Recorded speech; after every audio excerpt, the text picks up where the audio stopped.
أنس محمد ربيع.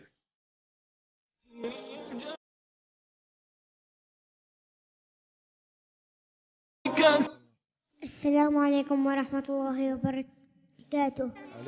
اسمي أنس محمد ربيع الحافي، عمري 5 سنوات. أنا سعيد جدا بمشاركة هذه المسابقة. أتوجه بالشكر لسمو الشيخ محمد بن راشد آل مكتوم على هذه المسابقة الرائعة.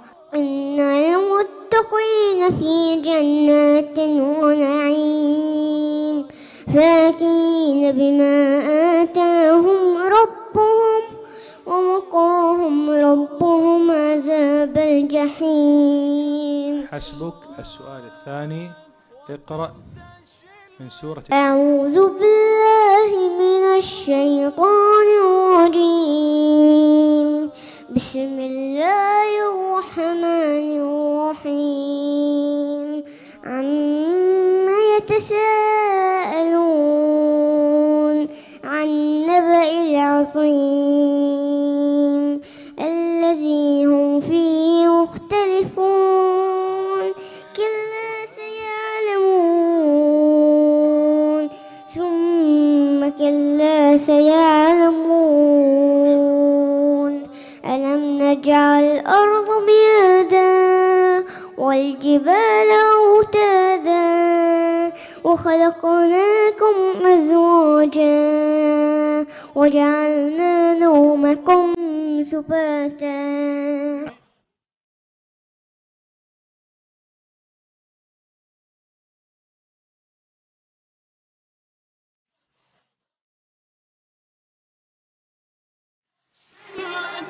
أنس محمد الحافي.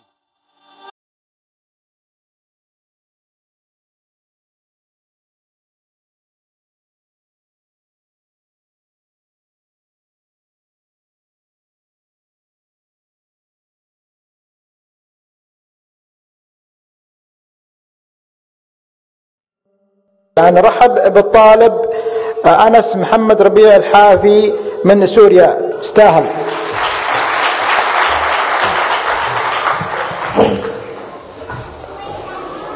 مرحبا يا أنس، كيف حالك؟ من أي سورة ستقرأ؟ أنعام. من أي سورة؟ أنعام. الأنعام؟ ما شاء الله.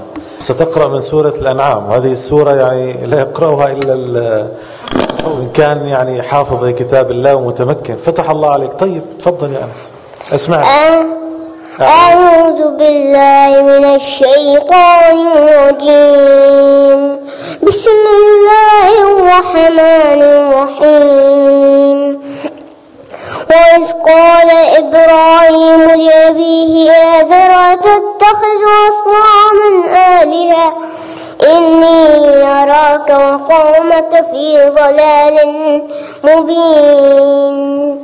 وكذلك نري إبراهيم ملكوت السماوات والأرض وليكون من الموقنين.